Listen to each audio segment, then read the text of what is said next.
Babe. Babe. Babe. Babe. I'm Lara. And I'm Ryan. And this is Babe.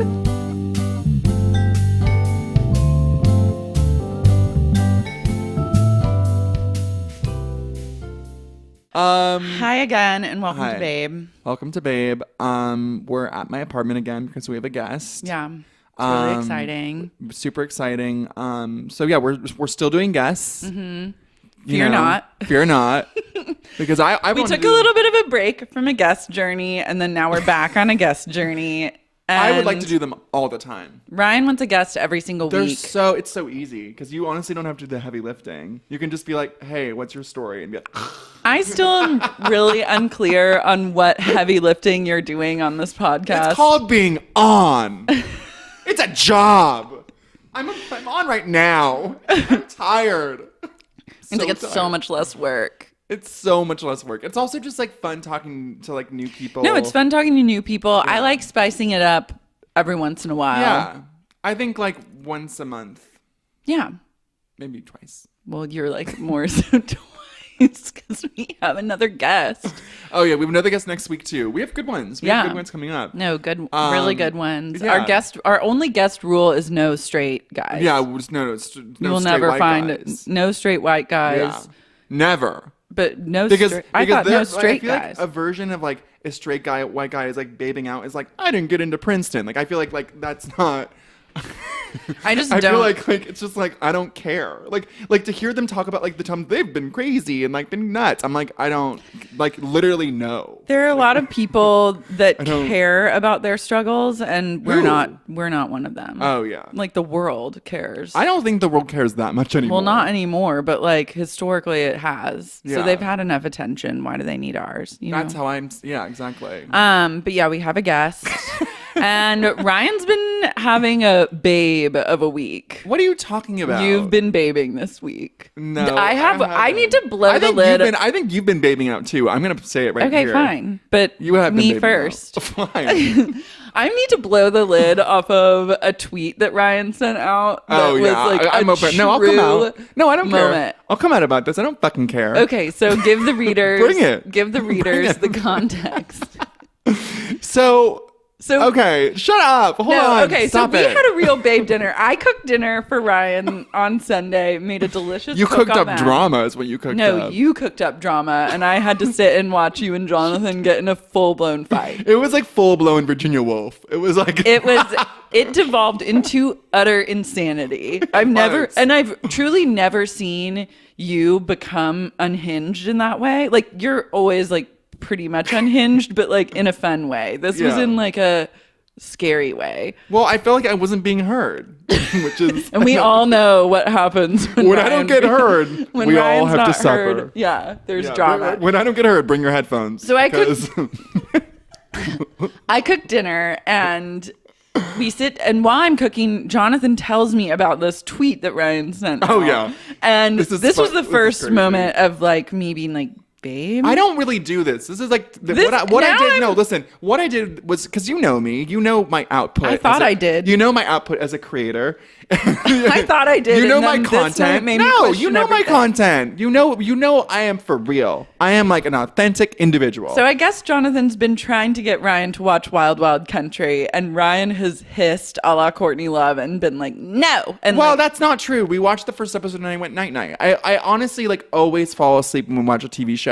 And honestly, it breaks my heart because sometimes I really want to watch the show, and I'm like, and it breaks my heart. It does, and I just fall asleep, and I feel so sad about it because I'm like, well, that will never happen. I mean, I have to watch something at 2 p.m. Otherwise, I'm gonna be like unconscious, like immediately. Yeah, and it's fucked up. It ain't right, but it's real. So you fell asleep after watching one episode, and then an episode. Yeah, Jonathan proceeded to watch and is like a show that he's passionate about and loves. Yeah.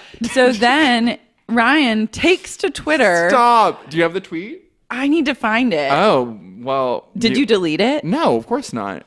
I'm being authentic. I'm being authentic. Honey, someone's trying to walk it back. No, I'm not walking it back. I own what I said. So I own it. You know? Jonathan's like cruising Ryan's Twitter and he sees this tweet from one Ryan O'Connell where Ryan says, let's find it exactly, because I really am just so desperate. Oh, great. Super exciting. This is kind of humiliating. On a very You need to be called out for this because this is not okay. This is a low-level humiliation. I mean, there's definitely higher ones, but it's low, but it's annoying. I get it. Go ahead. Put me to the fire. Where is it? Okay. Here it is. On April 10th. I'd rather watch my boyfriend cheat, get gonorrhea of the throat, and transmit it to me than watch an episode of Wild Wild Country without me. Not true. I don't want to watch it.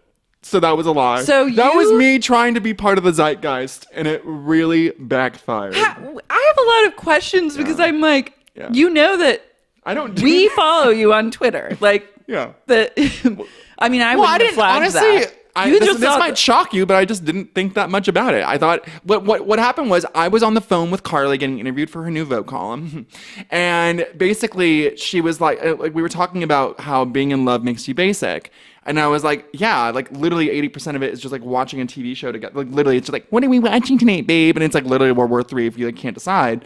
And I was like, I literally like at this point, because there was one show that we watched, which I can't remember, where he or me, probably me, went ahead and watched some things and it was like it was a huge betrayal. It was a huge betrayal, and I think that's hilarious and pathetic. So like I literally was like, oh my god, yeah. At this point, I would rather my boyfriend cheat on me, give me gonorrhea of the throat, than watch, And I just thought, what is the new hot zeitgeisty show? And I said Wild Wild Country, like just whatever. And then I was like, oh, that's funny, and I'll just tweet it. I mean, it's actually really embarrassing when you reveal the thought process behind a stupid tweet, and so you've been publicly shamed. Okay, so now I feel like Justine Sacco, and I just got off the plane in Africa, and I have come to a cruel wake-up call. And I'm here to tell you, you're fired. Yeah, now I'm fired from life. I know. Oh I love that. By the way, truly, hold on. That's not like your vibe. No, I never do that. It's so out of character because I'm seriously so real. And when Jonathan said that, I had a bone chill that started at my feet, radiated through my entire body. It's wrong. It's wrong. Like, I felt it in my skull, and I was just like, what is life? And then the dinner proceeded to just worse. like, it got worse. And then Ryan... It was like the Real Housewives of Beverly Hills dinner with Alison Dubois. It was. They brought over 2 bottles of wine. No, we brought over like 3, and Jonathan you brought over drank 2, and I had half left. Yeah. So I had... drank like 2 of them. I had a glass and a half of wine, and then Ryan and Jonathan proceeded to just house the rest. And then mostly Jonathan, I have to say, mostly Jonathan. But we're having a nice dinner, just enjoying life. And then Ryan starts talking about wanting a dog, which is something that he's talked about openly before, and it's like totally fine and normal. And like I support the dog, and like it's all good. But then somehow Ryan gets into a fight with Jonathan out of nowhere about getting the dog, and Ryan was like, I want a dog. And then Jonathan was like, I don't want a dog right now. Like my career is not really in the place where I want to have a dog. And like blah, blah, you blah. don't need a good career. I mean, honestly, actually, Tracie, our guest, will be actually amazing to kind of chime in because you got a dog. This is a good 20. time. No, listen, you got a dog because I know you, or maybe she wrote this story called "A Tale of Two Bitches" on your Tumblr that truly is like one of my favorite pieces of writing ever. I think it's amazing. Let's introduce the guest. Oh, sorry. Though. Oh my God, we're really bad at this. Today's we're professionals. Guest, we got an email about that once where someone really? was like, "Can you please introduce the guest?" And so I'm here to tell you, I heard your feedback, and the answer is yes. We'll introduce the guest. Okay. This is Tracie Egan Morrissey. She's basically iconic to me. I mean, she is one of. No, I'm serious. She's like you're. Yeah, that's it. You're an iconic to Ryan. Yeah. No, but she's an OG at Bust and then Jezebel, and she founded Broadly, and now she's at Viceland. I mean, she's doing it. Things are happening. Things are happening. So, like, actually, you're actually really good to talk to about this dog thing because you got one when you were 24, right? Yeah, I was young. I was young. You were young, and like single. You talk about how having this dog kind of forced you to grow up and blah blah blah. It was a very touching story. Okay, it was. So to take it back to Ryan's meltdown. But I'm just saying the whole idea of a career. That's why I get frustrated because like you didn't really have a career when you had when you first. But you wanted a dog. at the time. Yeah, You no, were I like, adopted hey, I her. really want this. And like, Yeah. it wasn't like you went through questions of like, can I afford this or can I really do this? Or am I emotionally ready? You're just like, I want a dog. I've like never. I didn't even think about having a kid like that. yeah. Got pregnant. Like I got a dog when I was 20 and then I didn't think about any of that stuff. And then 6 months later, I gave the dog away to But like, also, a you gay have a couple. history of returning pets. Do you? Well, yes, but let's. This is Ryan also trying to deflect right now. So She I'm returned gonna- her cat after like 5 years. I didn't return. I well, you rehomed her. rehomed her. Yeah. You pulled a Lena Dunham and you rehomed. I rehomed, and she lives in Mar Vista now. And And to be chill. fair, she really was a demon cat. She I've was. never seen anything like it before. She was possessed. It was Yeah. a lot. If She you was- if you're angry about it, like take it somewhere else because I really don't need to hear it. I know the outrage over her like rehoming her dog. I was like, he sounded like a fucking piece of work. Who Yeah, cares? he sounds I like a literally was fucking who asshole. cares? Yeah. It was no. nice Like- that she rehomed him Yeah. and didn't put him down. Oh please, I know. Yeah. I know. But people get like really crazy about animals, and like I get it, but I'm also like, shut up. So That's me without everything. I get it, but shut up. That should be like my tagline. I'm like, wait, that's a good name for a podcast, by the way. I get it, but shut up. That's So amazing. Okay. Ryan starts talking about wanting a dog, and we're like, yeah. And then it's like, then we just ask the question, like, how, like, what about when you're shooting? What about what happens when you have a lot of work to be done? Like, what's going to happen with the dog? Like, blah, blah, blah. Just like logistically. What kind of work, though? Like But just having to going like, on Like, location? No, or, like yeah, like when like being in I'm a writer's shooting or being in a room or writer's being out of the room. house all Just get day. a dog sitter. I know. Or I just know. a dog And then walker. he's Yeah, I have a lot of that. Yeah. Okay. And so he's like, well, I'll handle it, blah, blah, blah. So Yeah. then it's like, okay, it's solved. And then Jonathan's like, well, I don't really feel like I'm in a place where I really want a dog. And then Ryan was like, and then I kind of interjected and I was like, Ryan, like you've brought this up before, but like maybe like if you really want a dog, like it can be your dog and like you can take care of it and that's chill and it can live in that. And Ryan goes, no, I don't know. I do not want a dog by myself. I want to take care of something outside of myself and be unselfish and selfless for once in my life. And I need to do it with a partner. This is a partnership and I need a partner to have a dog with me. And I need you to Which have I still feel. And then Jonathan was like, okay, but I'm just not ready. Like maybe, and Ryan goes, well, you're never going to be ready. You're never going to be ready. Yeah, you're always never going to be ready to have a Trap dog. him. Years from now, you're never going to, and this fight at this intensity lasted for 30 minutes of Ryan. Because we were going around in circles and I wasn't hearing him, I'll admit. Oh, No, I wasn't hearing him. I can admit when I'm wrong. That's how, by the way, that's how a relationship works. Like literally, like you have to admit when you're wrong. Yeah. Otherwise, the relationship is like gonna Falls be apart. It's on borrowed time. Yeah. Yeah. So we never go to bed angry. That's no, like a and rookie move. it all got, it never got to like a scary No. place or like it wasn't a, like fuck you. Like it wasn't like No, it wasn't never like, got to like a prostitution Vanderpump whore. place. Yeah, it wasn't. It was yeah. just like it was just like Ryan truly being a psycho in a way that I've never witnessed before. Like yeah. that. Sometimes sometimes I feel like when you're in a fight, it just you're on a merry-go-round that you just can't get off, but you're seeing the same thing over and over again. You're just going around and around and around, and you're just like you like get dizzy and you like lose the plot. I lose the plot frequently when I'm fighting. The plot was I'm literally like, officially what are we lost. even talking about? I literally get confused. I'm just I like, lock in. I feel like I lock you're like hone in like a laser. Oh, I'll hone until focus. Got that Adderall focus. I'm gonna win this fucking fight. I'm your usually mind. like a last word person in a fight. Well, sure. I feel like I was really intense and It was I wasn't intense. hearing him.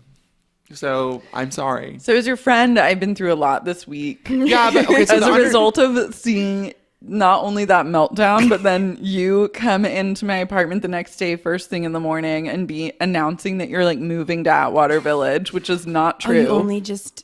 Oh, so wait, you're not moving? No, so I'm like, keep up. It's not confusing at all.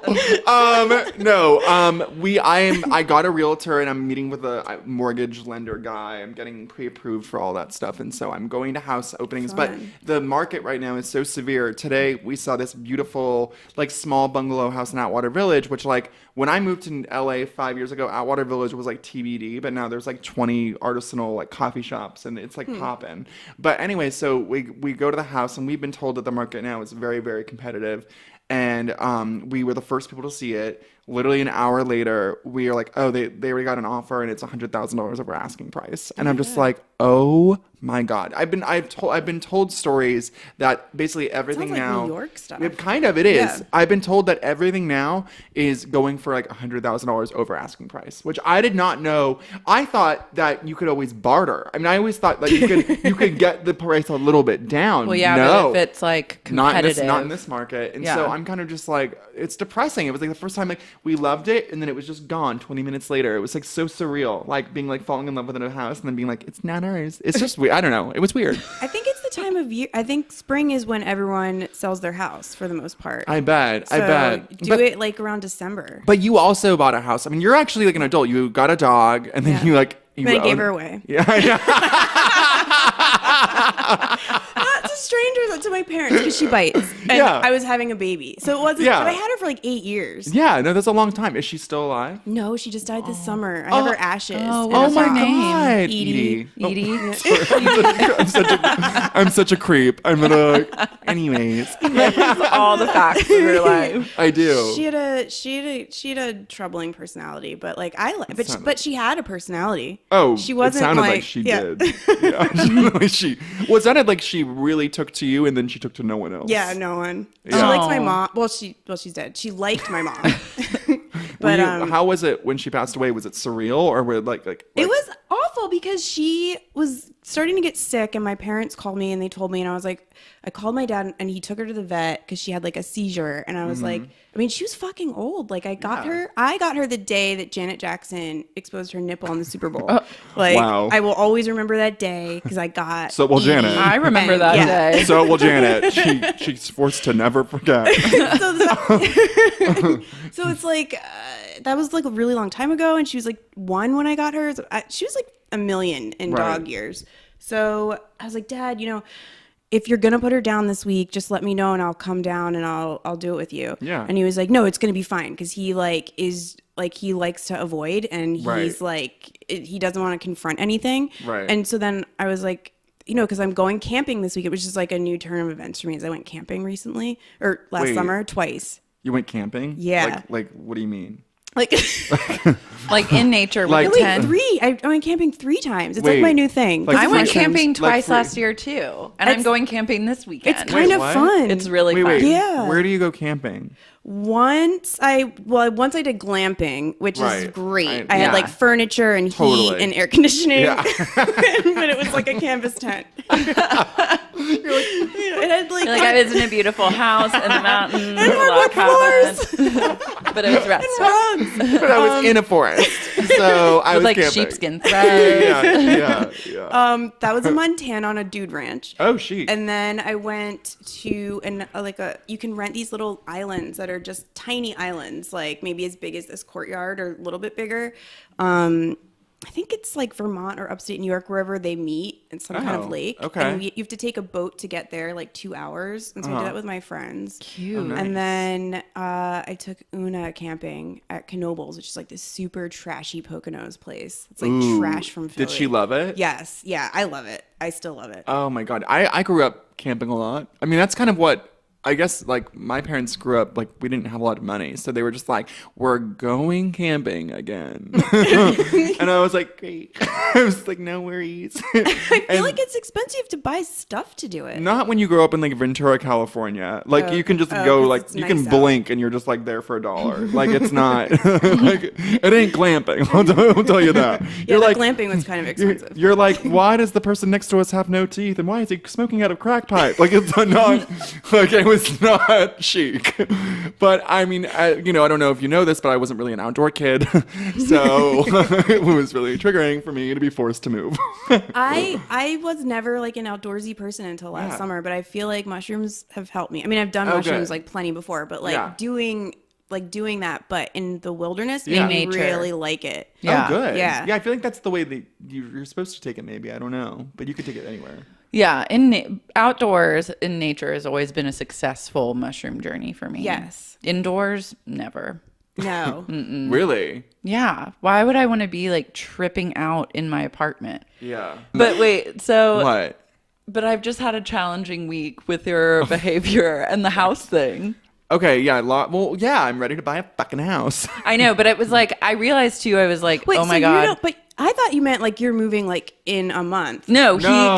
he came in to be But like, you know how I'm buying a house moving. is, like, if you find a place, you're You gonna get get it. Yeah, Yeah. you're and then in. you're in. Yeah. So I can move. By the way, like, I've told my realtor that I love it here very much, and I'm in no rush. Okay. Good.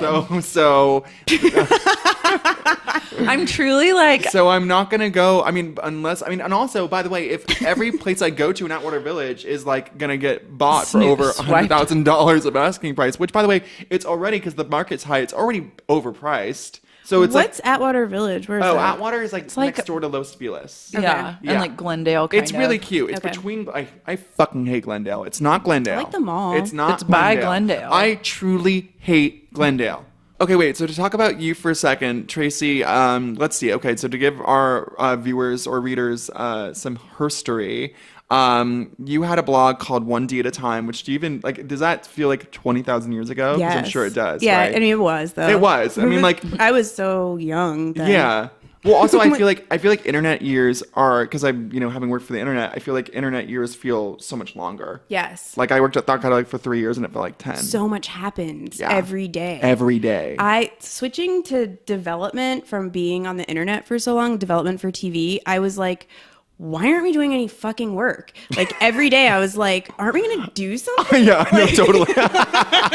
Sitting around. It's a whole different pace. It's Yeah. a way different pace, because, like, I didn't get it at No. first. I was like, oh my God, I'm awful at this. Yeah. Like I can't get anything done. Well, but 'cause that's just the mode. yeah, like in a traditional office, I feel like your job is like emails and then like meetings and then Yeah. meetings about meetings and then emails some more and then whatever. Following up. Yeah. Yeah, following up, I'm gonna closing circle the back. loop. Yeah. Phone calls. Closing that goddamn loop, circling back, Bob. Left word, but I feel like the internet, it's such a breakneck. I mean, I honestly feel like if you can work and survive in the internet, you can work pretty much anywhere, because it is such an intense environment. So anyway, you had 1D at a Time, and I remember reading it when I was like after college or something, and being like, honestly, it was a light bulb moment for me as a writer, because I was like, wait, you can just be funny and like write how you talk. And that like blew my mind. I was like, because I thought like going to like creative writing class, you had to like write about like desert roads and like freeways and like some sad like little girl in the so attic. boring. Like I just like felt like you had to write like short stories or novels or whatever. And then I just read your blog, which was about your like sexploits, and you just were like truly lol. And I was like, wait, I just want to write about this. Like I was like, this is fun. I was like, wow. And it's like you also write how you talk, how you write IRL, which I think some people don't. And You do. You for sure do. Oh, I for sure do. Yeah. Which is like, it's interesting because I feel like that it's easy, but it's also hard because it's like it's a certain kind of perfection of just, making whatever. Anyway, it's not like you're just transcribing what you're saying. You're putting thoughts together. But anyway, I just remember reading it and being like, oh my God, this is like what writing can be. And then Oh my God. yeah, no, it was yeah. It was a big deal. And then did you know that I interned at Jezebel? When? I know, it's so weird. I interned remotely. I must. Oh, okay. But I work. I mean, I never would go to the office ever. Oh, right. Yeah. Ever. I just worked from home, and I would Wait, you were the boy intern? yeah, for a month. And I went to Europe. Were you there at the same Was it? time? Yeah, Did Mo was. hire you? No, Anna hired me. But did you do stuff with Mo, No. or was it after Mo? It was after Mo, but Oh, Anna okay. Holmes hired me. Okay, yeah, we had a boy intern that like Mo brought into the fold, and it was like Okay. it went terribly. I actually forget the whole story, but it was like I was like, oh my God, that was you. But no, that wasn't. I'm so glad that was not you. Lol, yeah, that was not me. I seriously worked for like 6 weeks, and then I told Anna, I was like, I gotta go to Europe. What do you even? How did we even have interns then? Like, what did you do? I took the news items for Dirtbag, and I just would write annotations of like, this is what this article's about. Okay. And I was so bored, but I would write really funny annotations, and Anna Holmes would be like lolling. I mean, like being like, Oh, good. and she'd be like, this is really funny, and I'm like, thank you. But I was like 22, you know what I mean? I was just like, I didn't know what I was doing, and then I had to go to Europe, so it was like fine. You just had to go to Europe. I had to go to Europe. I was like, maybe I can. I told Anna, I was like, maybe I can work from Jezebel in Europe, and she's like, no. Wait, why couldn't you? You were working remote. You didn't even have I to know. tell her you were You're going right. anywhere. You actually would have been ahead on the clock. I know, She would I have been know. like, wow, he's so early with it. It's true. It's true. But do you ever miss, because you've really transitioned out of writing about personal stuff. Do you ever miss that stuff at all?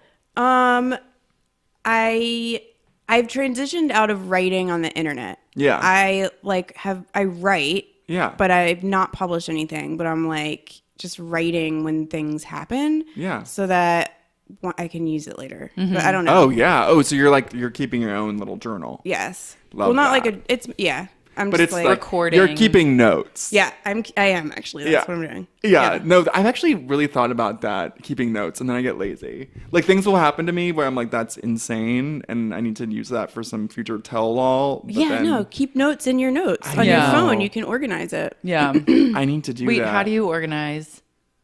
Just in your notes section? Do you have like a special technique, or you just are writing everything down? No, I have notes that are for work, and then I have notes that are like lists of things I have to buy, which I also save. That's good idea. I love lists. Like I have lots of lists. Love going back to lists and like when I it's look a at good this stuff, check-in why process. did I need this? And I was like, like garlic and rope or something. What was I doing?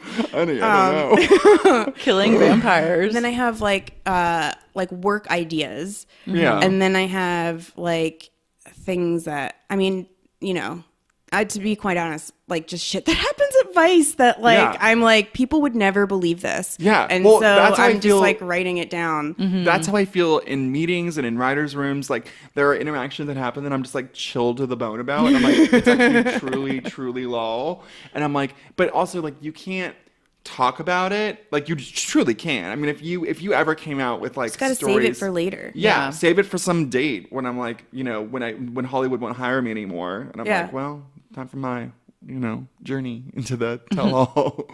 No, do it. Yeah, you have to. But keep notes. I feel like you've definitely like the concept of babe is obviously people bathing out, and like I feel like I said this to you before, like you are an expert of turning a babe into a babe, and I feel like when you talk, because you owned all your shit, you were like, here's what I'm doing, like raw, and I feel like that was like really refreshing and also kind of revolutionary because in that time in the internet you just didn't give a fuck, and I think that was like very empowering for people to read, right? And it probably pissed people off as well. Oh God, I always wonder if I would hate myself now. Like if you read back then, If you read back, do you have like archives of your blog? No. I mean, probably, but I wasn't good about that. Yeah. Have you ever read it? Like you've never read like have you gone back through? No, not in so long. I mean, probably like 10 years or something. Yeah. Wow. I don't know. I did, so babe.net. I don't know. Is that a sticking point? Is that like I know, is that a pain point for you guys? No. I mean, no. Babe.net is actually a perfect tie-in because everything they publish is a babe. Yeah. So it's actually they're babing out. Yeah. They're mood board. babing out. Yeah. Basically every other babe aside from our babe is a babe. Yeah. Or just a babe ... Right. Intervention style. Yeah. But we're like we're the babe. Yeah. Remember when one of the girls from Babe, like one of the editors, or maybe it was the writer of the Aziz Ansari thing.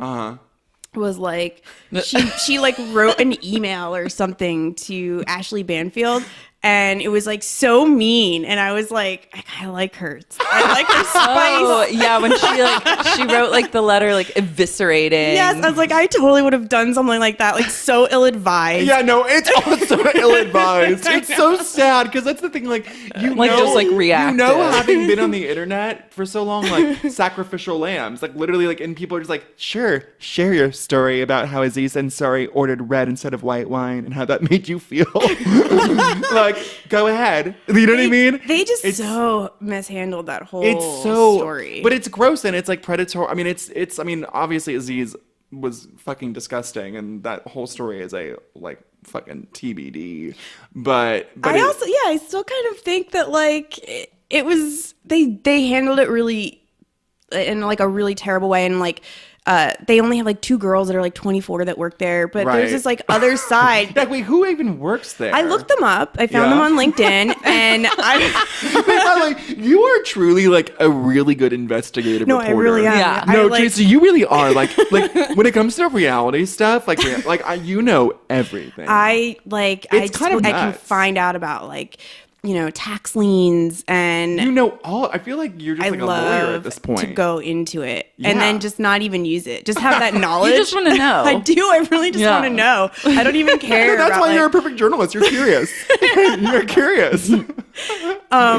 No, the Babe Girls, I kept seeing interviews, and it was like after that article blew up, and Yeah. everyone, the guy in the interview, it was a guy who kept being interviewed, who like course. was from the parent company or the parent blog, which I'd never heard of. I don't Yeah. even remember what they were called. And then I did a tweet that was like, you know, if there are any girls that work at Babe or whatever, and then they were like 2 girls were like, I do. Like went on their LinkedIn. One is just wearing, I don't know if she's changed her picture, but she was just wearing a bra. No. And- Wait, on Black LinkedIn? lacy On bra LinkedIn? on her LinkedIn. Oh my We got god. an email from someone this week that was like Oh, yeah. nominating a Babe of the Week or a tweet or something that had a guy, just a shirtless, like hot guy. Yeah. That was his LinkedIn profile. Yeah. LinkedIn. Which is definitely a move Yeah. you could take. One Yeah. could take. Yeah. But And like, then I was like, so then I responded to both of them, and I was like, listen, I was like, if you are really the people who have done this story or whatever, I was like, stop letting a man take all the credit for your work. Everybody knows what babe.net is. Nobody knows whatever his site is. Yeah. And then I was like, you know, and you all should be I was looking to see if there was an EIC. Right. There's no EIC there. So Don't say. wait, what's the EIC? Editor in chief. Oh, okay. yeah. And That's so then just biz talk. That Lara. is biz talk. And so the one girl was like, I'm an editor. And so, She's like 17. the only editor. What? And then I was like, if you're doing EIC duties, make sure you're getting an EIC paycheck. Yeah. And he's the only guy. They're the only reason why anyone knows what that shit is or that whole network is or whatever. So are 2 people really running that whole website? Yeah, it's like an editor That's and like fucking another writer nuts. girl. And then I think they're in Williamsburg. Yeah. You is should it take them still out for like a drinks. thing? I don't know. What do they post? I don't was check gonna it. I was actually like really considering reaching out to them and being like, or to like the parent company and be like, I could actually do this better. And like, you guys have a moment you can capitalize on right now if you want help. And then I didn't, because I was like, I didn't feel like it. And but I almost You're too did. busy. You had to get your garlic. But I out. like you like being kind of a shaman to those girls. Yeah, that's at least the thing. I trying to feel give like them like a heads You up. could like do a learning annex class. yeah. How to be a good whore. yeah. Or how to my like God. not let guys take credit for your work. Yeah, or just like get paid better. You Yeah. know, they're obviously. I mean, they must have done amazing traffic that month. Oh, I'm then- sure. But then they just like couldn't keep it up, which is Well, a shame for There's them. only so many Aziz Ansari and Salt stories you can run with. They just didn't put. I bet they just didn't put any like money into the site to like expand it, which is such a stupid move. And it was probably like that because like some like stupid straight guy was in charge and he didn't know what the fuck he was doing, Yeah. and he didn't want to like. He's like, oh, it's doing fine on its own, instead of like evolving it and expanding. This is probably you working at Viceland's probably like the first time you've actually worked with straight men. Yes, probably. it's like I Right? fell through the looking glass. Yeah. Like it was actually weirdly there was never any lesbians that worked at Bust or Jezebel while Oh, I was there. weird. So it was the first time I'd worked with straight men and lesbians. Wow. Yeah. Wow. That's its own crash course. Yeah, Communication. it's it's different. Yeah. I love different. that line. It's different. That's what my ex-mother-in-law would say whenever like she didn't like something I had on or was doing or watching. It's like, that's different. It's not a compliment at all. Definitely not. It's different.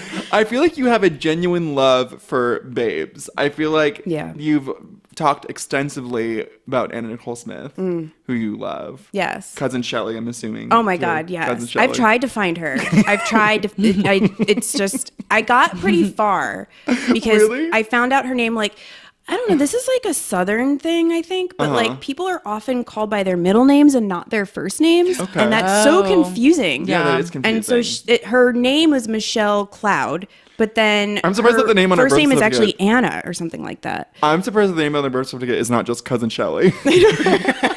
That's what she was named, Cousin Shelley.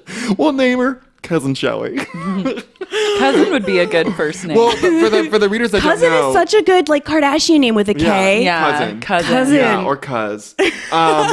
For the readers that don't know, well, okay, so Anna Nicole Smith's show was iconic. Watching it, I mean, I watched it when it aired, and I was like, this is boring. And now watching it as an adult, I'm like, this is the darkest shit I've ever seen in my life. Yeah, it actually goes into shocking. it's like in the Hall of Fame of darkest reality It's like, shows. it's not even like funny, really. It's like just. Oh, I think it's hilarious. I mean, it's hilarious. I mean, actually, It's Bobby like being Trendy, Bobby Brown. Yeah. It's like rewatching that, you're just like, how the fuck, like, how did they do this? But it's fascinating. So Cousin Shelley is like her hick cousin from blah blah blah Texas, who like comes and has Mahaya.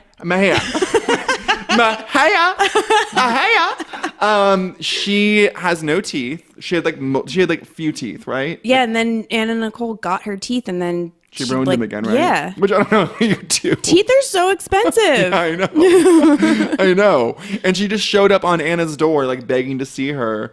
And then they like went out to dinner. And then she actually Anna gives her Vicodin on camera. Yes. Which is wild. Yes. She's like, oh, you still got the stuff? And Anna's like, yeah. And then hands it to her, like, not even Like a low key. oh. Like, Yeah. she's, like, kind of doing it on the table, but it's like, she's, like, her eyes are shifty, and she's, Right. you know. Right. And then they did an interview with her the next day where she was hungover. Cousin Shelley was hungover from the night before, and she vomited on camera during her interview.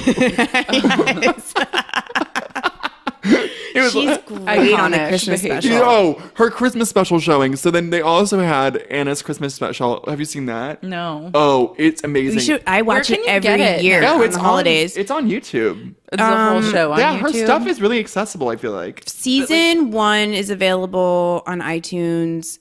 For some reason, season 1 and 2, season 3 is not. There's a bunch of stuff that like got lost in forever. Like Wow. it's just like that weird kind of like in between area of like where before people were really like archiving stuff. Is Howard in jail today? I can't keep track. No, He's he not lives jail. in his parents' house, or that's where he was like after the trial. He got off. Wow. There was a trial. Do you think he killed Daniel?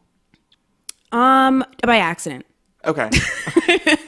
I think he killed him by accident. What do you mean? How do you kill him by accident? I think he gave him a pill. Like he gave him like some meth. They were all just like pill heads. They were on and they were pills. They were like all pill They had a heads. refrigerator full of Kimmy, pills. her Yes. assistant Kimmy, who was just in love with her. I got in touch with Kimmy after Anna Nicole died, and she was like, "Please leave me alone." No, how did you get in touch with Kimmy? I found her on MySpace. No, And because no one was trying to reach out to her. Like Yeah. Anna Nicole died, and it was like on CNN. Yeah, Remember, yeah. there was like it was a like huge huge deal. Like I mean, Yeah. God, I like that's like just like the biggest tragedy of it all is that she had her biggest moment when she died. She didn't even I get to know. experience it. I know. Like Well, she was maybe she did. We really don't know. taken seriously. Yeah, What, you think she's haunting us? maybe. I I mean, she's hope. got I some. wonder She's got some daemons. Where Yeah. her spirit is these days. If it crossed over. Probably in Florida. Yeah. Or back in Texas. Yeah. Yeah. Or yeah. The Yeah. Bahamas, Doctor's Hospital. Yeah. Yeah, fair enough. I mean, her life took a turn. I mean, when you move to like the Caribbean as a move, like that's like Amy Winehouse That's moving like- to like where she moved to, St. Lucia or like whatever. The it's called. Bahamas. They were trying to like they went to the place, they researched where fathers don't have rights. And then they went there for her to give birth so that Larry could- Burkhead wouldn't get. Like, Yeah, that's why it was custody of such an Daniel Lynn. ordeal. Yeah. And Larry, Yeah. Larry Burkhead's gay, right? I think so. Yeah. He looks it. And He is like friendly, I think, with the cast of Vanderpump Rules. Get out of town. Really? Because Really? I went. isn't I Daniel went- Lynn like 15? God, She's I like mean, 11. Anna Nicole died in what, 2007? So yeah, she's probably 11 or 12. She's probably gonna be 12. That's I can't wait for Daniel Lynn to like take over. I don't think. I mean, all right. I know she's just a child, so I'm about to talk shit on a kid, and it's not her fault. But I don't think she's like totally all there. Oh, I don't. really? I mean, like, I just remember she had cross eyes, and then they had to She do did, and then surgery. they fixed it. Yeah, but that's all because her. I mean, her mom was on drugs. Her the mom time she was I pregnant. mean, we saw that pregnant video of her with the clown makeup, which was truly haunting. Do you think it's too soon to do that as a Halloween costume? Yeah.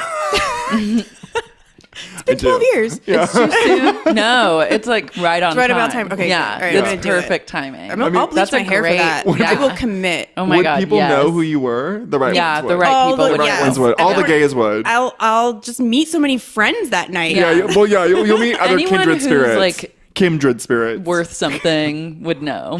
Yeah. It's such an easy costume. It's so cheap. Yeah, I know it's true. And then you love Mariah Carey. Yes, of course. Who Yeah, is- I really who do. is now opening up about her bipolar 2 disorder, which All I makes love. sense. Well, yeah, All of course, makes it all sense. tracks. Yeah. Yeah. I mean, I would, in a weird way, I was relieved to hear a diagnosis because I thought she was just famous, Yes. which was its own disease. Yeah. You know what I mean? Totally. It truly is, though. Like, Yeah. like when I've met really famous people, I'm like, there's something not right. But then Yes. it's like they're famous. Yes. That's what's not right.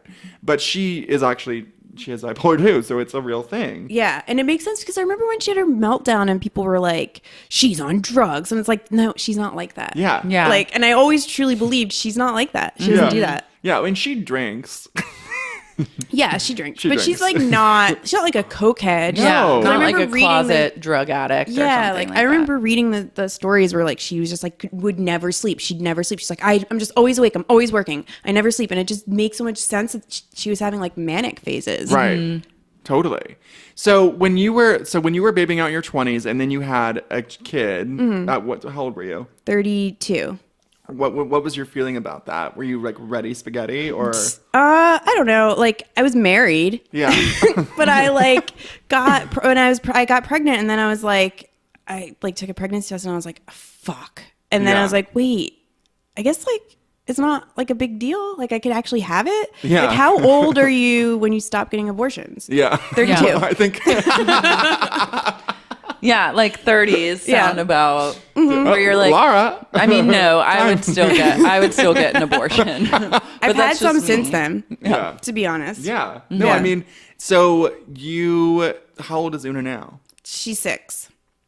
She's great. She's so cute. Wait, do you have like parent friends? No. I would rather be lonely than annoyed or bored, you know?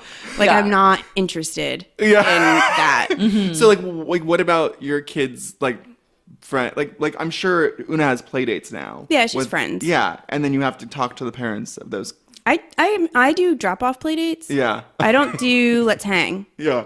Her dad did that in the Yeah. beginning, and like when they're at that age, when they're that young that you can't leave them at someone's house, they don't even care about playing with someone. Like they're Right. not interacting with each other. Right. So I just felt like whatever, she goes to the playground and she does that. Like I have a nanny who like takes her and does that stuff. I'm not Yeah. doing that. I Yeah. know that sounds terrible. No, maybe. I think it's not what I'm interested in. I have to work. Yeah.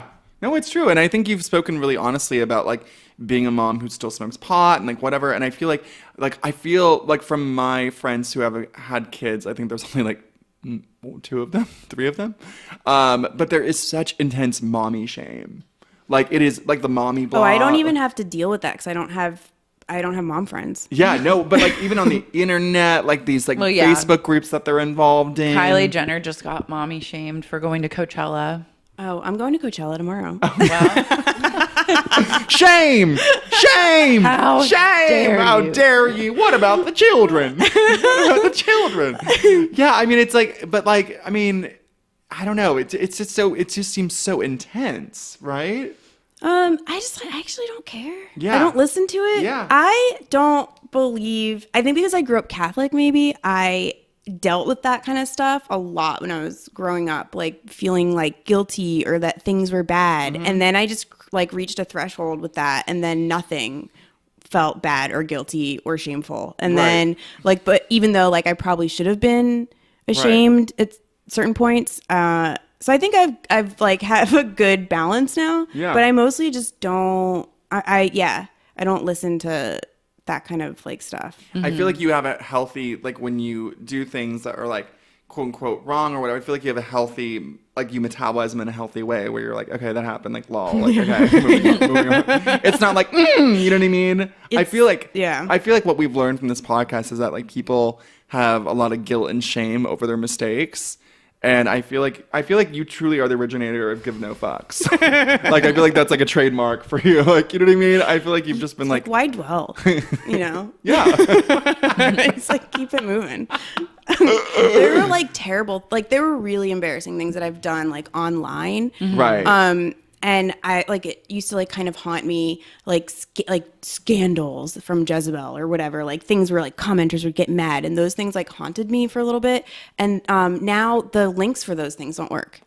So Wait, really? It's like it never happened. Oh my God. Yeah, it's like great. what scandals did you get in Jezebel? I made like a rape joke once when I was wasted, and someone filmed it and then put it on the internet, and then I feel like if that happened today, it would have been like, I'm sure it was like World War III when it was happened. bad at the time. That was before Twitter. Oh my God. But I was so wasted. I was on a show where you were supposed to get drunk. And then I learned that I'm better just stoned. Like, I should just only get stoned. Yeah. And I make way better jokes at that point than when I'm drunk. Like, none of my jokes even make sense. Yeah. Yeah. They make sense to you and only you. Yeah.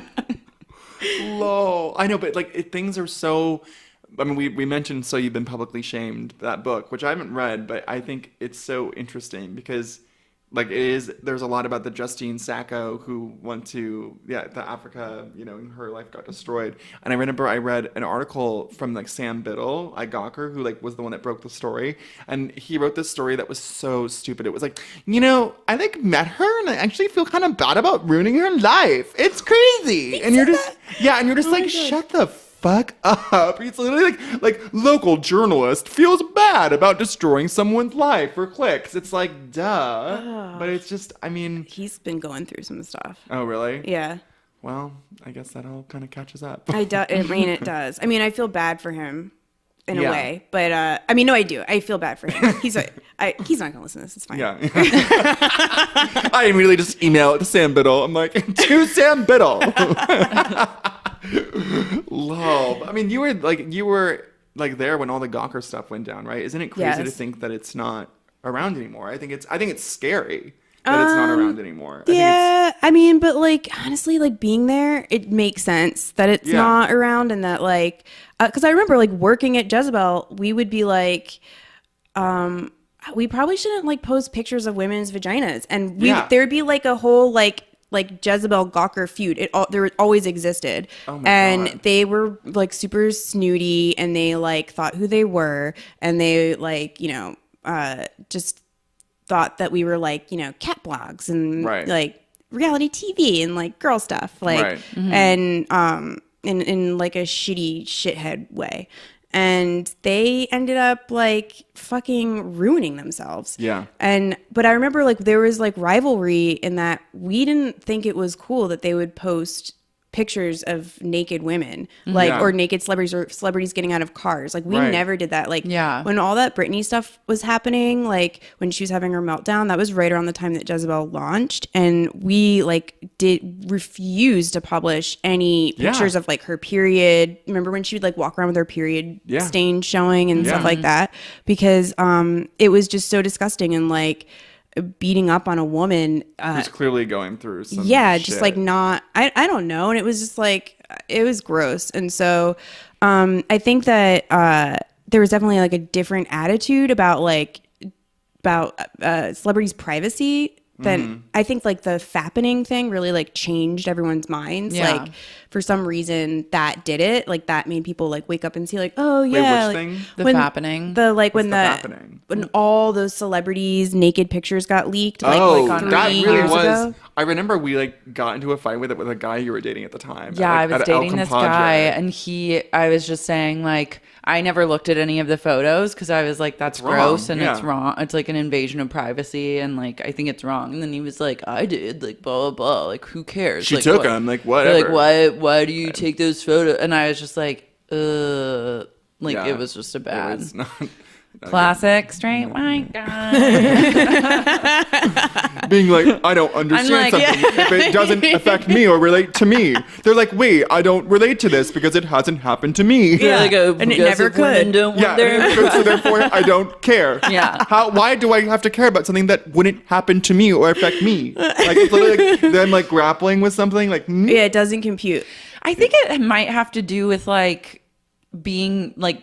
Because I was listening to, I've gotten really into the Goop podcast this past week. Really? And I listened to every single episode. Is it? Kind of for Sexy Unique because we both release on Thursdays. Great minds think alike. Lol. But there was like a guy on today's episode, I guess a psychologist or something, was talking about how men are conditioned like socially as boys to like around the time they're 3 and 4, they stop like having like emotional or feeling type of reactions because they're just like conditioned to know that it's like to be a man means that you just like shut that off and you don't do it. So I feel like that probably ties in with like how men like, or at least like straight white guys tend to like not experience the same amount of empathy that like women would for, or gay men would for like a situation. Yeah. That's like that the makes happening. sense. Yeah. That totally makes sense. It's just it tracks as they say. But I tried to buy Gawker back. No. Like I was trying to like privately raise money because like there was like a group of like a secret group of like former staffers and Gawker fans. I don't know if you saw that. Yeah, but, like, you know what? I actually did see that. Yeah, whatever happened to that? They did a Kickstarter. They didn't raise enough money. I was like, I went to a couple meetings about that, and I was like, I'm not trying to like preserve the archives because I think what they did was important. I see this as a business opportunity to buy a site that still gets a lot of traffic and like 10 years worth of IP. Yeah. And so I talked to some people and then ultimately, and then I found out that like it didn't matter because for the IP because they had released all of the film and TV rights for every story to each writer. As part of like their contracts when they were working there. That's nice. And I mean, so, as the writer, I'm like, that's nice. Yeah, but then it seemed worthless to me. So then I was like, fuck it. I'm not going to do that. And also they published, they published naked pictures of me without my consent. What? When I was working there. When I was working there in like 2007. That's crazy. I know. Are you serious? I had completely blocked that out of my mind. Wait, like under what circumstances? So like when I first started working at Jezebel, I was like anonymous. I had this pen name, Slut Machine, and it's a good one. When I came like out as myself, Nick Denton wanted me to do a photo shoot, and I didn't want to do like a portrait session because that's what he used to do with like writers. They do portrait sessions, and I didn't want to do that, and so I did like a play on like of celebrities like getting out of cars with no like panties on, pictures like that, and so but I put like a wig on and I cut it so it was like a giant merkin, and so I did that, and so I was like supposed to be like drunk and wasted, and it was they're kind of funny pictures, but the photographer who took them was like also like kind of a scumbag, and he a scumbag photographer in Brooklyn, you don't say. he was like foreign, but I forget like what kind of foreign. He was like very like Euro trashy. He's probably not gonna listen to this, and so I'm like emails Euro trashy photographer. Euro trash is our top demographic. So. Really bring in the Euro trash. But there was like a shot that he wanted to do of me like the car I'd use is like my then boyfriend's like old ass Toyota Camry, and so like it wasn't even like a nice car at all. And so he wanted to do a shot of me like lying on the ground, like in my like low cut top, like just kind of like acting like I'm like passed out, and like they put like pills around me, whatever. And so I was like lying there, and I had like 2 drinks beforehand to like get loosened up. So I was like nervous. I was having my picture taken, and then I was lying on the ground and he was like, oh, hold on. And my eyes were closed. And he was like, oh, hold on 1 second. And he came over to me and went like that. Like he flicked like my very low cut top anyway. And it was one of those tops where like, you don't need a bra or you can't wear a bra because they'll see it. Yeah. And so he just like flicked, and it was cotton, and he just like flicked it over to the side, and he snapped. And I was like, hey, and I like put my thing back on. I was like that, like I was like mad, and I was like, I probably laughed nervously, but I was like, no. And I put my shirt back on, my top back on, and I didn't really think of it. And then we published the pictures, like the selects or whatever. And then about 2 months later, that guy like just decided, because like, I don't know, I was like doing like well or getting a lot of like traction on the site. He decided to just publish that picture of my boob on his Tumblr.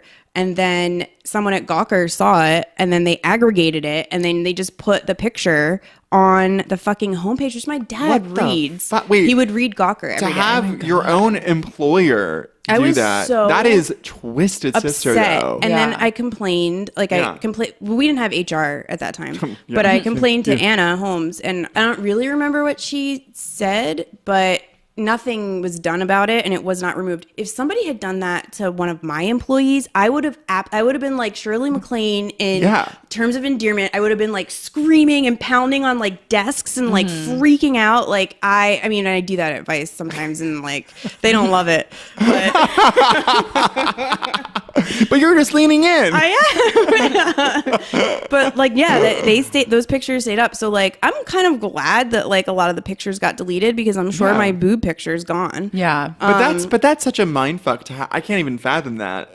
They would do such mean shit. But your own employer, like doing revenge porn on you. Yes. Like, and then I just took it because there's like, your employer. I was like, oh, this is the only job where I can write about women's issues online, which was true. Yeah.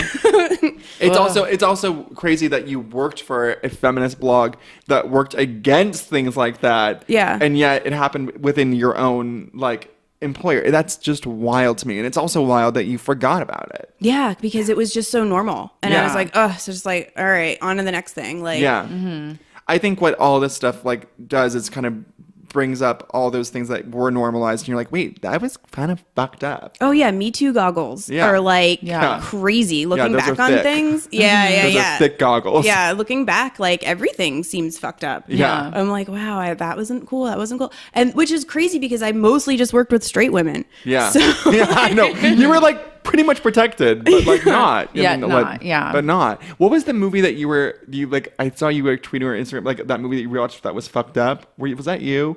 You were like posting. The Larry Sanders Show. Yeah, was just I couldn't even after the first season. I was like, I can't watch any more of this. Oh my god, I got so into that show, but it is really like the way that they talk about gay people and like make gay jokes is and so about out women, of control.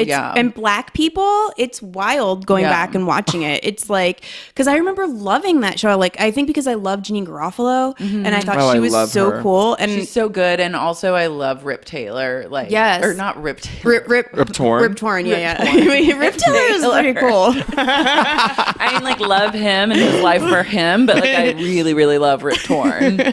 Yeah. So it. I remember it as being funny. I was very young when it came out. So, and then going back and watching, I was watching it because I got my face lasered off and I called out from work. And so I had a lot of By the way, time. You look incredible. Thank you. Yeah, Thank you. You look great. Thanks. Wait, what is this? We were texting about this. What was this procedure that you were having done? Cool sculpting. I got care credit for it. So it's like I don't have to pay for it right now. Yeah, of course I'll do it. That's amazing. So wait, like what was the whole process like? Cool sculpting or my face lasers? Okay.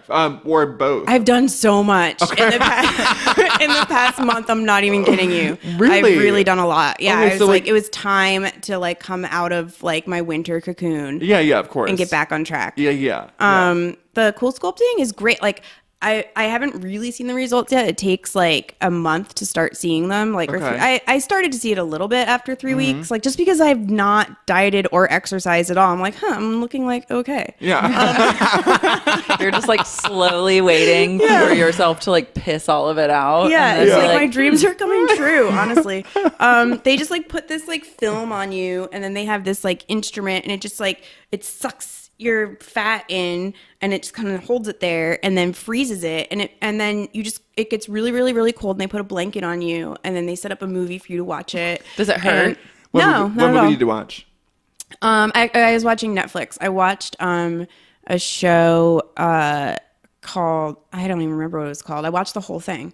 It was clearly it was memorable because I was there for like hours. Really? Because, because I did 4 treatments at one time because I didn't want to keep coming back. So I just did them all. Oh wow! Is that recommended? I don't know. I mean, the lady recommended it. I don't know if she knew what she was talking about. It wasn't all in the same spot. Okay. It was all on my stomach, but it was like, and it did not hurt. One here. No, it didn't hurt at all. It just was cold, and they like make you feel really comfortable. They like give you a blanket, and it was like cozy. I want to do that. Yes, do it. Yeah. Maybe I will. Is the feeling coming back? No. I mean, yes. What? You can't. You can't feel it.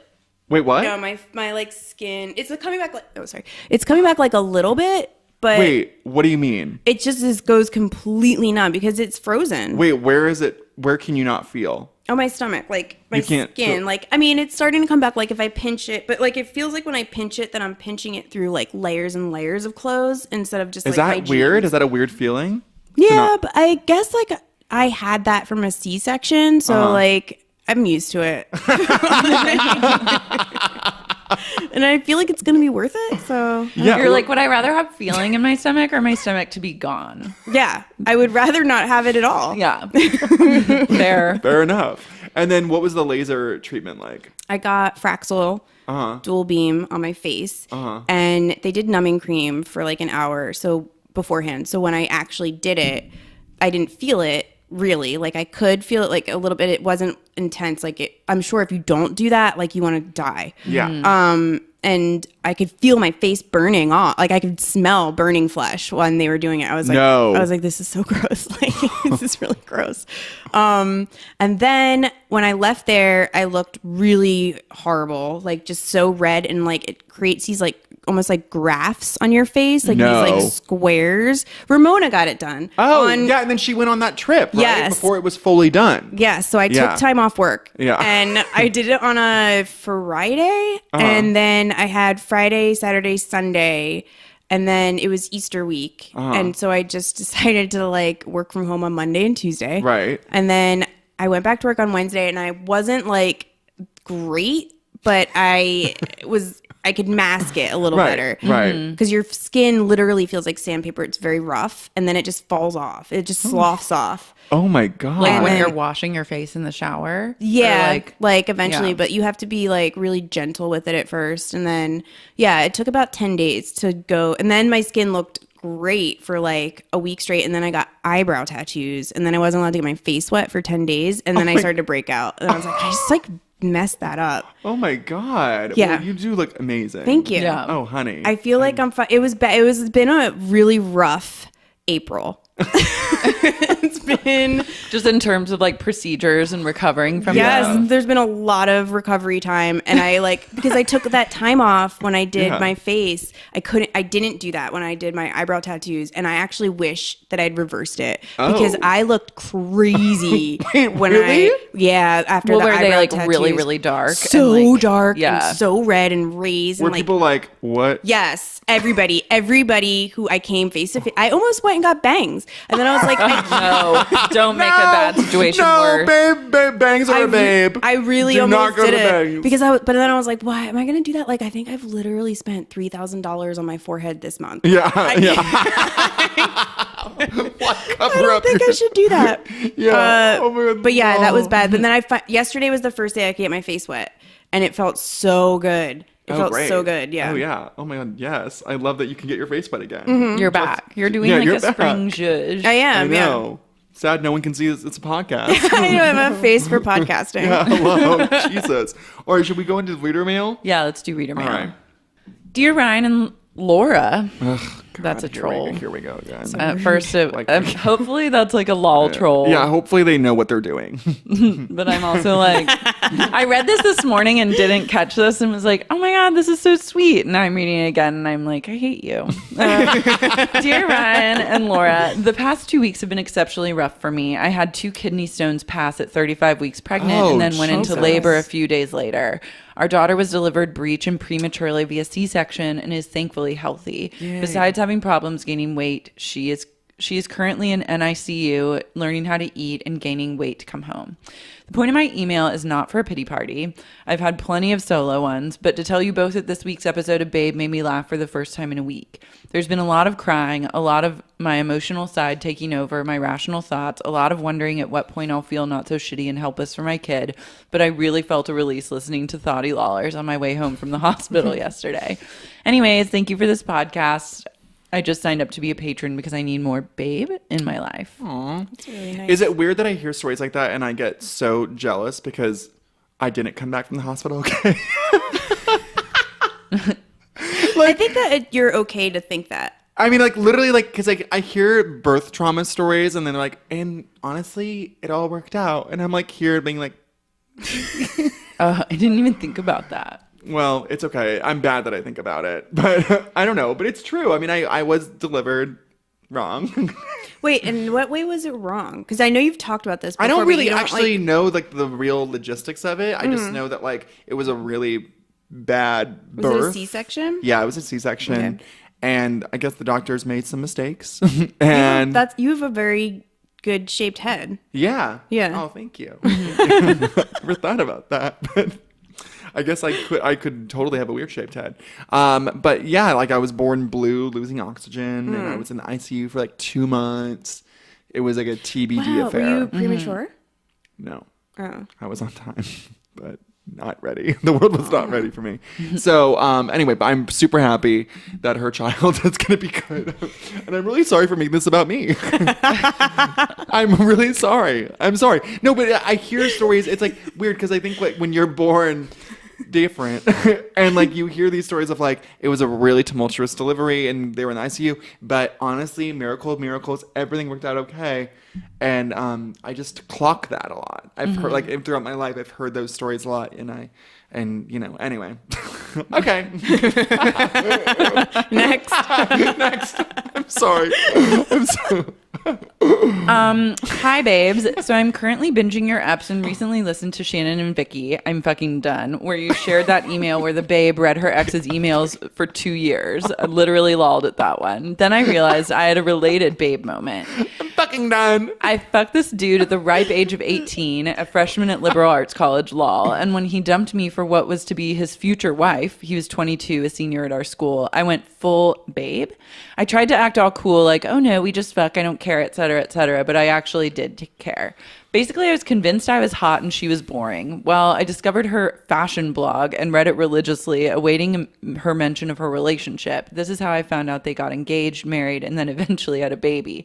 Basically, I've stalked this chick since the moment he dumped me 7 years ago. Is this Dodie? Yeah, basically. I relate to this woman. Starting with her blog, but eventually moving to her Insta and Twitter. And we interact regularly on both, fave each other's tweets, etc. I'm just one bottle of rosé away from replying to one of her tweets and being like, you know how I know you, right? Or Eskimo sisters. Yeah. Wow. Anyway, this is normally an issue I'd tweet about, but obs that isn't an option.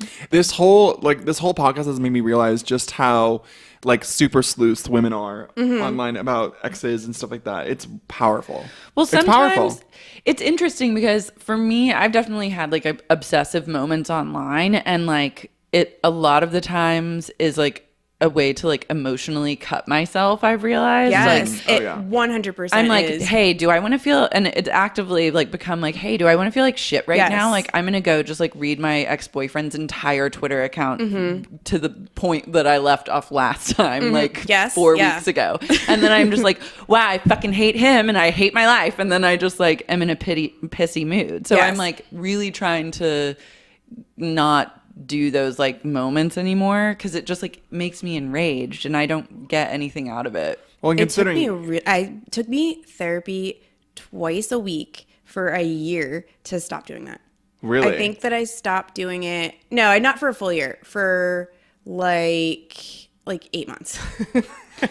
Yeah. But that's good. And Yeah, no, and then I thought I have you. never done that again. Yeah. Because I'm sure being the Nancy Drew that you are, I mean, if you can figure out tax liens against reality stars, I imagine what you could uncover with an ex-boyfriend. Oh my God, yeah, so much. But you just like get in this mode where you're like, it becomes like obsessive, or it's like, I want to know. And I actively in the moment feel myself like feeling worse and worse. But then you're just like, well, now I know everything. It's 100% like cutting. Yeah. It's like you're doing it to feel, even though it's just like feeling bad. Like you're doing it like just like you get hurt, but at least you know you can feel. Yeah. Yeah, exactly. You're Or feeling at least something. you're like controlling the hurt. Like Yes. you're somehow in charge of it, and then you're gonna like administer. It gives you this as false needed. sense of control amongst the chaos. I'm Although, fucking done. I relate to this girl too, because I have also though taken to, it's not an ex, it's not an ex's girlfriend, but it's my friend's ex-friend. Who I was always like, she's a bitch. And then when they finally stopped being friends, I was like, finally. Oh, yeah. But for years now, I know everything that's going on in her life. And when I get into bed every night, I will check. I spend like an hour like getting into other people's business for like right before I go to bed, like just like looking, see what's going on. I always check in on like what she's doing. I don't follow her, but I don't care if she knows that I watch her Insta stories. And so, I love that. That's very freeing. You don't it's care. like whatever. I mean, you're on. lucky that I care. Yeah. I love that. But you develop a relationship. Like, Yeah. I'm like, oh, well, she's like, she has been installing a pool in her backyard. So, of course, like. It's true. You really become personal with that stuff. It's kind of crazy. Yeah. And your like relationship to whoever it is that you're kind of like cyber stalking. I mean, for me, it's like different shades. Like there's different categories of people that make me feel like certain ways. But with exes, mostly it's like a DNR for me. Oh, by the way, we talked about this last week about how I was sort of envious from afar of these boat gays that like live in Venice and Malibu, that like they're just always like on a boat. On boats. And they're just like always naked and just like hot and just like on a boat. And I was just like confused but intrigued by them. And actually we got invited to the boat. Oh my God. Yeah. Well, because That's like the secret. You they're put it out actual, there. Like, they're like friend. They're like we're like sort of friendly with them. Yeah, They're I'm not, like, friendly with They're not them. like Marlon. Oh, yeah, Laura's friends with them. But they're not like Hi, Marlon, guys. And I'm friends with one of the guys, so like they're not so removed. You're but- like, my friends have not invited me on their boat. And then I got invited. That's the underneath. It's amazing I what was you can feeling accomplish left with out. the. Wait, it's But amazing then- what you can accomplish with the podcast. Ryan got invited and then is not going on the boat. Well, because you're going out of town this weekend. I will go when you're back. I'm not going on the boat without you. This boat don't dock without you, honey. What's the next one? Let's see. By the way, Shannon, I'm fucking done. Do you I'm like fucking remember? done. Do you remember that? Like last season, that's all she would say. Yes. Fucking done. I'm Yes. fucking done. I'm- She left A Quiet Woman, which I've always wanted to go to. Oh my God, we should go. We should go to A Quiet Woman. Yes. Really should. What is it, like an hour from here or Yeah, something? it's in Orange County. It'd have to be like a commitment, but I'm kind of here for it. Yeah. Where's also- the quiet woman? It's the restaurant where Shannon lost her shit at Kelly. And Kelly just hangs out. They both just kind of, I think they've been there often on the show. Yeah. But yeah. It's in their neighborhood. It's in Kelly and Shannon lived in the same neighborhood. Yeah. Yeah. It's where Shannon threw a plate of food. Yeah. That wasn't her food. That wasn't her food. Yeah, because she ate her food. Okay. Let's say. Do you remember her personal trainer who was so mean to her? And he's not certified. Like, he's not real. No, he has a Me Too thing. Oh, I'm not surprised. Yeah. He was cruel to her in He such was an insane such a way. jerk. Yeah, he was such a When jerk. she took her shirt off and he was like, oh. Yeah, I know.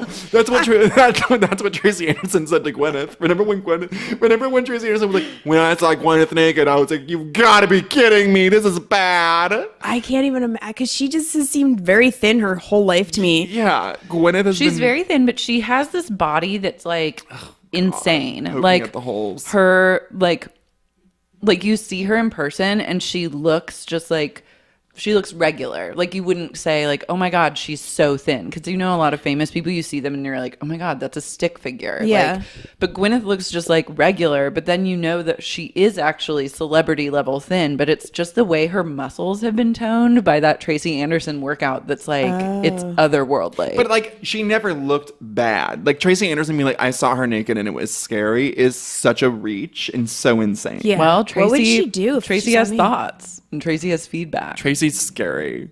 Tracie's a babe. Tracie's scary Tracie as with a fuck. Y, that one. Yeah, I know. yeah. I live for Tracie Anderson though. She and Gwyneth had like a very short-lived web series for a minute. they? Yeah, where they would Wow. like interview people and like try. Oh, it wasn't and, even like workout. Oh, wait, weren't they wasn't trying to be stuff? funny? No, it No? was like trying to like empathize with Oh. like normies, but you Oh, could tell that they like that's so didn't brave. really understand. That's pretty. Well, they realized they couldn't, and that was the end of the web series. She was just in a headline recently, Tracie Anderson. Really? Like I was like, well, she's on page 6 right now. Like Wow. why? Oh, she's always like around. Yeah, I she live is. for Tracie Anderson. Like just her video, like she has a lot of videos on YouTube, like She workout sounds videos and like arm psychotic. videos. She's like, just do it this for like 4 hours. Literally, it's like And for 4 hours. have you ever taken a class of hers, one of the Tracie Anderson method classes?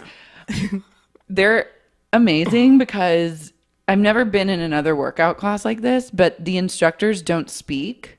So Oh. you just go in. I like that. They don't even say like the class is starting. They just like they turn on music and then get in the front and then they just do movements and you're supposed to know how to do the movements and like you have to like follow them and they don't even say like okay we're gonna like turn this way. They just turn and then everyone else turn like it's the most 'cause confusing. To be involved, it's like a cult. You have to go like every day. You have to like to understand it. You have to go 2 hours a day. No, 3 or 4. Sometimes they recommend No, I think it's like 2. 2 hours a day. 2 is a lot. That's a lot. I mean, lot. it's Especially too in LA. much. Like I'm Yeah. in the car so much I know, here. It's I know. wild. Well, you also always stay downtown and work in Venice, which is a thing know. that you do that I've always been perplexed by. 'Cause I like downtown. I know, but you've literally just picked the opposite ends of the earth. Because Is if the I traffic insane getting It's back and forth? awful. from there? But then I going can- literally in the like the worst direction of traffic in the morning and know. evening. I know. But you know, you gotta do what you Whatever. gotta do to get I sued. just don't want to stay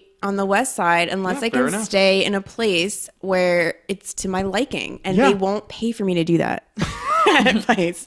They will Fair not enough. pony up for me to stay at the Ritz What- or the Viceroy. so- Where would they make you stay? like I don't know, Jamaica Bay Inn or something like that. What? I'm not interested in But that. they'll pay for the Ace? Yeah, because it's like probably the same amount of money, Oh. but because the Ace is so far, it's like not Yeah. that expensive. Right. Mm-hmm. Oh, I love that. All right, cool. What else do we have? Dear Lara and Ryan, it goes without saying that I absolutely adore the pod and love seeing a new episode appear in my podcast queue each week. I'm writing because I'm facing a real moral dilemma after making some pretty questionable babe decisions this past weekend. Apologies for the small novel that lies ahead. Here's the backstory. In January, I started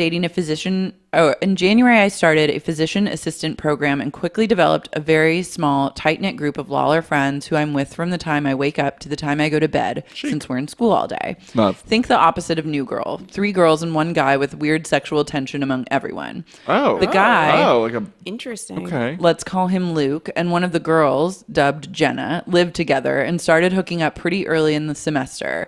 And it is a well-known fact to our entire class that Jenna really likes Luke. After about a month of hooking Well, yeah, up, they're hooking up. What do you mean? Luke decided that he didn't want to be sleeping with his roommate/classmate for obvious reasons and decided to end things. Cut to this weekend, we're all out celebrating our hard work from the previous week, and Jenna pulls me aside to tell me that she and Luke hooked up on Friday again, clearly very excited. As the celebrations continue, we all get drunker. Jenna leaves to go home. Now it's me, Luke, the 4th friend in our quad clique, who is not nearly as drunk as us. This is where my drunk babe enters the picture. As I text Luke from across the table, "Wanna fuck?" to which he replied, What? "You read my mind."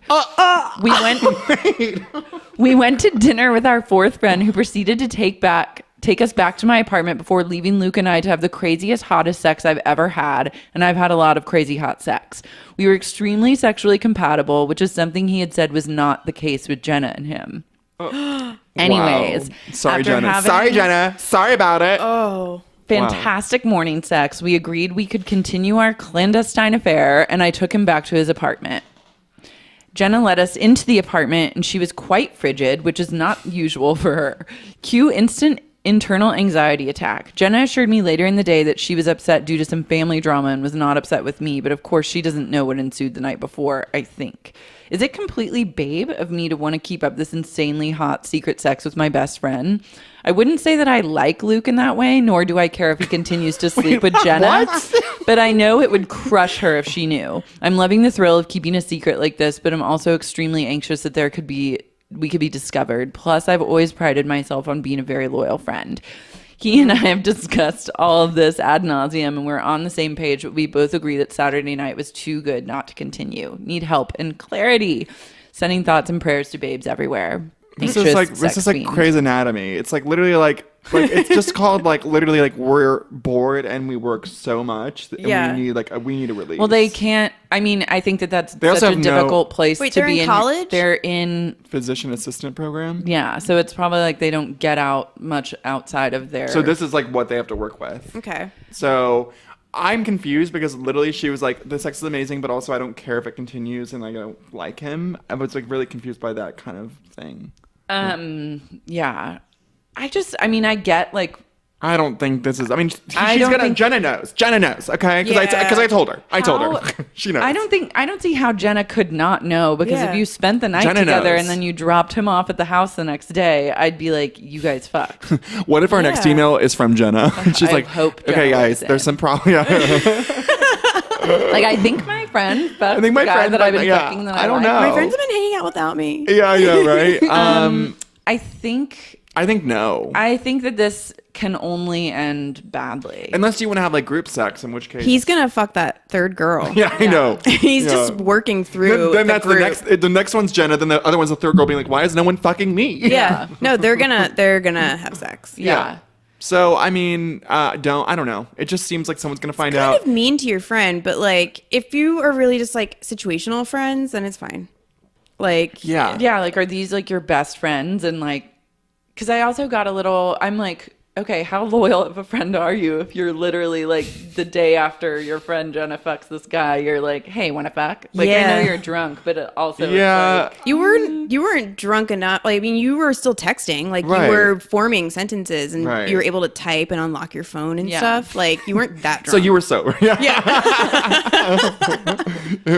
No, but I mean, I think it's a recipe for disaster. But also, I know that you're bored and horny and working on your WID program. So and it's like, what's done is done. Once what it wants. You actually, you're right. What's done is done. So you might as well keep fucking him, I guess. I don't know. Although there's always such a like, oh, one time we were drunk, and then multiple times. Well, I mean, yeah, but if I was in Jenna's shoes and I found out, which I've not been necessarily in Jenna's shoes, but I had these friends in college where like my best guy friend at the time, and then this chick that I knew that had moved to Chicago for the summer. They started hooking up, but like secretly, because I guess she had a boyfriend living back in Oklahoma. And I kept being like, I know you guys are hooking up. Like, is what's going on between the two of you? And they denied it to me for months and then like lied to me about it. And that made me feel, I really hated that. Very Brenda Kelly Dillon. It is. It's classic Brenda Kelly Dillon. Yeah. And it's just Dylan weird. It's like, Kelly. Why would you? Yeah. Yeah. So, oh well, I didn't with your love projects. But good luck. Let us know how it goes. See, we give really good advice here. You know that? Yeah, it's like it's up to you. Yeah. I mean, do whatever you want. Yeah. It's not up to us. Let us know what you decide. I mean, ultimately, it is her decision. If the sex is really, it's hard when you have someone where the sex is just like so insane that you just like want to keep it going for as long as possible. Yeah. Yeah. First, I wanted to say thank you so much for this incredibly soothing lull of a podcast. Babe has played a key role in uplifting me in my darkest hours, and I'm forever grateful. Lara, I'm particularly grateful for your openness regarding sexual assault trauma. Our coping skills in this terrible area are very similar, and that alone has felt very reassuring. Anyways, on to the babe of it all. I love a pivot. That's literally all we talk about. We're like, rape. Anyways, like Real Housewives of New York. Mm-hmm. I recently decided to lean into my true desires, re straight men. Basically, I'm living my truest, sluttiest life, and men are all just walking dildos to me. Likewise, straight bros have a weird relationship to me in that they tend to divulge their deepest darkness to me. So it's like being in a sexy, emotional support dog, which is clearly the role I was born to play. So, funny. cut to Saturday. I'm vaguely hungover and trapped inside because Toronto is enduring a springtime ice storm. I decide to soothe my boredom by texting Jacob, a skater boy from Tinder who I've yet to meet IRL. Jacob and I banter all day. I bring the lols, he brings the ego and sexual energy until eventually we decide that he's going to bring me a pizza at 12 a.m. But twist, I open my door to receive my za, and I'm stunned to realize that this is a completely different Jacob. This is the Jacob that I engaged with on Tinder about 2 years ago, and things fizzled before we ever came face to face. I decided to keep my truly lol blunder to myself, and we proceed to eat pizza, watch Sex and the City, and dry hump. Biggest twist of all, when asked who he's most attracted to on Sex and the City, he answered, Bunny. Wait. He claims Trey's mom? Yeah. He Bunny claims McDougal? he's never been attracted to the elderly before, but that Bunny seems to have the strongest personality of everyone involved. Very Fair. TBD on Jacob 2.0. She's elegant. She is elegant. She has a nice little ribbon in her hair. Yes. I feel that this could have been a babe, but I'm a very babe place in my life. So now it's a babe. So now a babe. I'm telling you, it's like choose your own babe. Like literally, like you have power of your mind to turn anything into a babe. It's babe. I'm obsessed with him saying bunny. That's something I've never heard that would before. not necessarily like. I wouldn't love that if someone said that, but I'd be like, I think interesting. I know. Well, I would be like, oh, I mean, just because like I'm a little bit sensitive about getting older. Yeah. So I would be like, and I almost only have sex with younger guys now, and that's just like happened. It's not like by design. It's just by default. Yeah. And so I would be like, oh my God, he's like only into like older ladies, and that would make me feel really self-conscious. But if I was younger, I probably wouldn't think about it. I would just be like, that's weird. But also, I love that you like would ever equate your age with bunnies. I feel like that sometimes. Bunny is like a legitimate like. she's like 79. I know. But people that are 25 think that anyone over 32 is the same.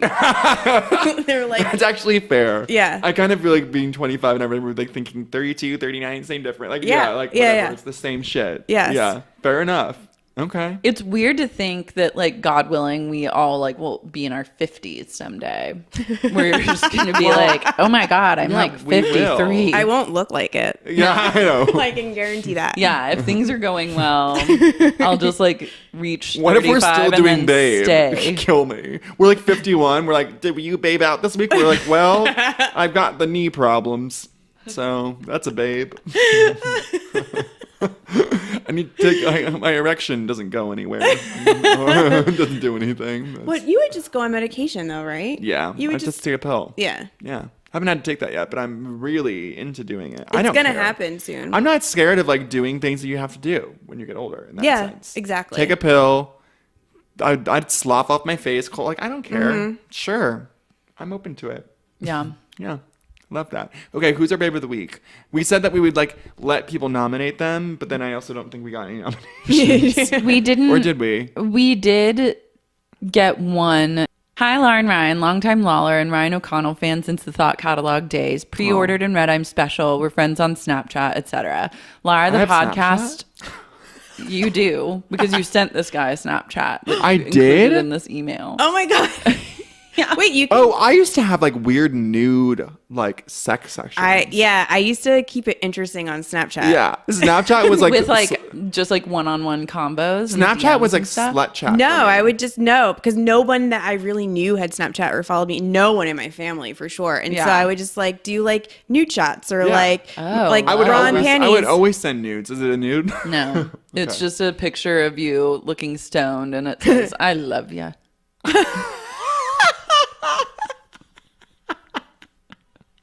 On brand. My Snapchat life was dark. Okay, go ahead. Lara, the podcast has made me fall in love with you too. Probably even more than Ryan. She said, "You said that." Anyways, like any self-respecting homo in 2018, I was recently cruising for a dick appointment on Grindr and found the most babe profile I've ever seen. I was truly darked out and knew immediately I needed to share this with my fave podcasters via reader mail, saying my daily prayers for this person in their unclear journey. Screenshot attached with bonus Snapchat Ryan sent me once.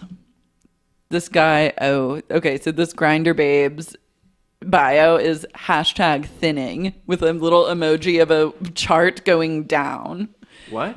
And he says his highest weight, his calorie count for April 7th as of 9:52 a.m. was 410. Why is he putting that on Grindr? Wait, I that's don't know. pretty early in the day. Wait, what? Yeah, that's early in the day. Yeah, that's like 9 a.m. That's fine. I don't usually. That's eat like till breakfast, noon. right? Yeah, but I guess he's just holding himself accountable. I don't know. I don't know if anyone told him that Grindr isn't a weight loss app. Yeah. Says his highest weight 333 pounds, current weight 170.4, goal weight 160, goal weight number 2 150. What? Ultimate goal weight 140. Oh my God. What That's too thin. is this? That's too He's thin. like, I didn't know that Is it gay cute? guys like had like. Do gay guys have like Anna communities? I'm sure they do. Lara.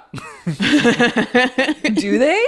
Yeah, of course I've they not do. seen Anorexia, I think anorexia and gay men, God, gay men have so many body issues. Well, yeah, I know they have Abso-fucking-lutely. body issues. I'm But I not didn't know about a asking about body issues. I'm community. asking I'm about sure they their do. community. Like, Yeah. because I used to, one of my favorite pastimes was like going and finding like Anna communities on Yeah. Tumblr I and like used to on the do that. internet. Oh It's my favorite. God. Yeah, that was Yeah. like when I learned about them when I was at Jezebel. Remember Anna's song, Silver Chair? Please, Diane. Yeah. Yeah, Remember that?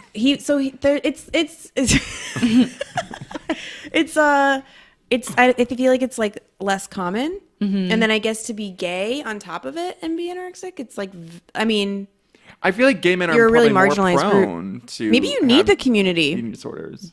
Yeah. Yeah. I Or don't maybe know. he's trying to start a community. I just think that like, who thinks that's sexy? I thought Grindr was for fucking. Yeah. I'm confused about that. Like, you're I just think he supposed to, probably- like, I think he Maybe got his he's apps connecting. mixed up. Maybe he's connecting with other like-minded. Like there's like an Anna community that's on Grindr amongst gay men, and this is how they like hold each other Wow. accountable. Oh, I'll go because find like out. you can't really do that on the internet anymore, right? Like it gets flagged or Yeah. like Yeah. taken down by stuff. So Yeah. I'm sure Reddit has a lot of like Anna forums and stuff like that. I don't know. They've been like policing hardcore. Yeah, Like Oh. it's not. I've as not easy. heard about it in Yeah. a long time. Well, did they fuck or not?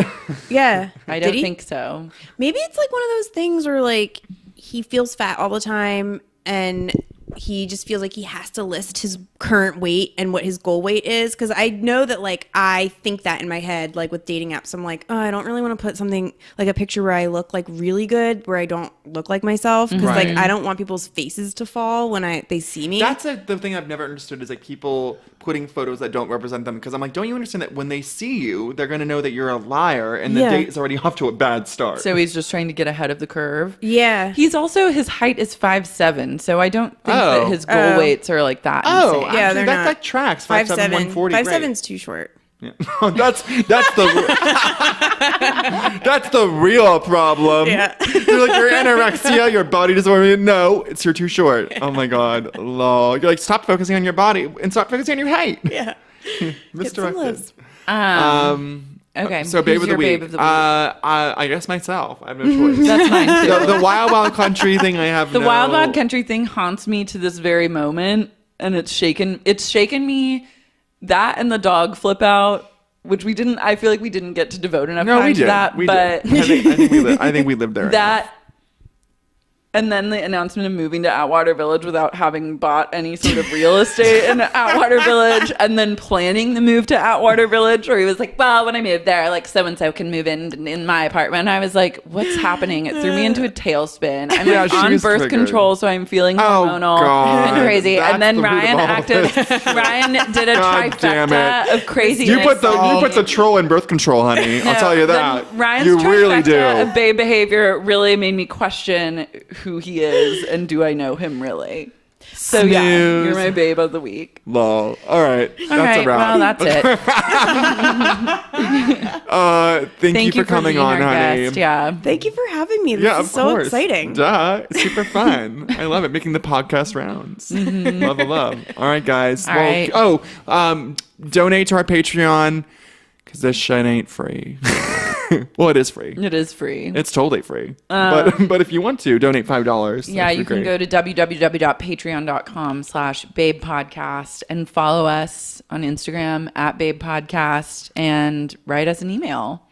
Yeah. babepodcast@gmail.com. Yeah. It's the did you enjoy our thoughty pictures that we posted? I forgot we posted nudes Yeah. online. I did. I liked them both. You did? Thank you. Oh, Thank you. thank you so much. I know. Yeah, I feel like they haven't were. taken any thoughty pictures this week, but hopefully. I feel like they were well received. I could definitely post another picture of my ass, but who knows? Ryan. Do you not get in trouble for butt pictures? No. A guy's ass is so like it's so crazy because guys' asses are so sexual to me, but society treats them as like lols. Like they're like, oh, it's like, oh, a guy's It's a butt, silly haha. thing. And I'm like, wait, are you kidding me? A guy's butt is like fucking pornographic nirvana for me. It's like I would literally like I jerk off to butts all the time, just butts. That's all I care about is butts. So people treat it as a lol, and I'm like, you can take your lol, and I'm grateful for it. Wow. Because you can just show your butt on Instagram, no one cares. My post got one more like than your post did. Thank God. Wait, love that you just did the You are analytics so on that. Tom Petty. Oh, I needed that. God. I needed that. Wow. Wait, you guys, please go to the polls immediately. I think my ass looked really good in that photo. It did look did. good. It did. Yeah. I have a really nice butt. You have I a just nice do. butt. Yeah, I do. Yeah. All right. On that note, we gotta go. No, your ass. I'm fucking done. I'm fucking done. I'm fucking done. I'm fucking done. Bye. Bye. Bye.